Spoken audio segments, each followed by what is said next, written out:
Баршаңызға қайырлы күн. Бүгін біз осындай пирожки пісіретін боламыз. Менімен бірге видеоның соңына дейін болыңыздар. Ең алдымен жылы суымызға шекер саламыз. Осыны жақсылап араластырамыз. Араластырып болған соң үстіне аштық саламыз. Бұны да жақсылап араластырамыз.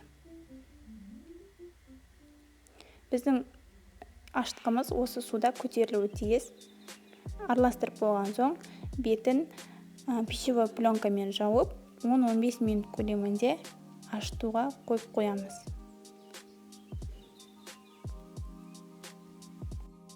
Енді сүтіміз жылы болуы тиіс. Сүтке тұз саламыз және жаңағы ашытқан дрожжымызды саламыз. Осылай әп-әдемі болып көтеріліп шығу керек. Бұны да араластырып аламыз. Енді ұнымызды саламыз. Ұнымызды електен өткізіп алғанымыз дұрыс болады. Енді қамыр елейміз. Ұнды шетінен салып отырыңыздар, себебі қатты болып қалмасын. Міне бізде осындай қамыр шығады. Қолға жабысатындай жұмсақтықта болу керек.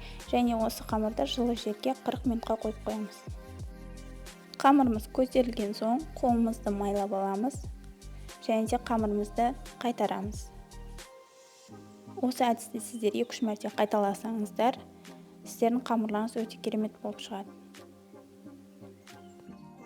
Самасына картошка саламын.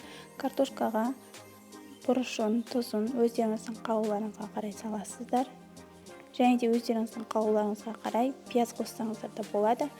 Мен өзім ұнатпағандықтан пияз қоспаймын.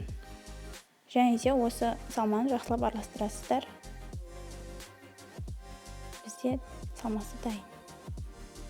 Енді қолымызды ұндап алып, 30-35 грамм мөлшерде шығатын кішігірім бөлшектерге бөліп дайындап аламыз.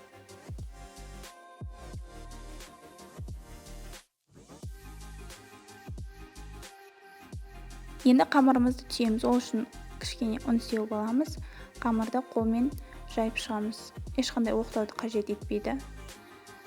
Шикі болып қалмайды, қорықпаңыздар. Енді қамырымызға салмасын саламыз.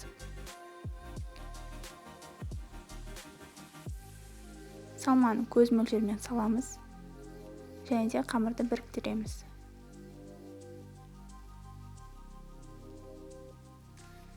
Қамырымызды ұнды жерге қатты баспаймыз. Кішкене басып шығамыз. Міне біздің пирожкиміз дайын. Енді қызып тұрған майымызға пирожкимізді түйілген жағынан бастап саламыз. Май міндетті түрде қызып тұру керек.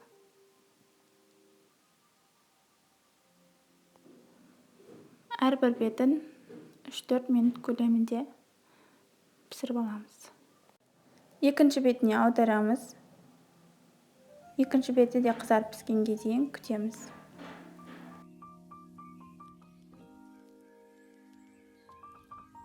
Мінекей біздің пирожкиларымыз дайын болды.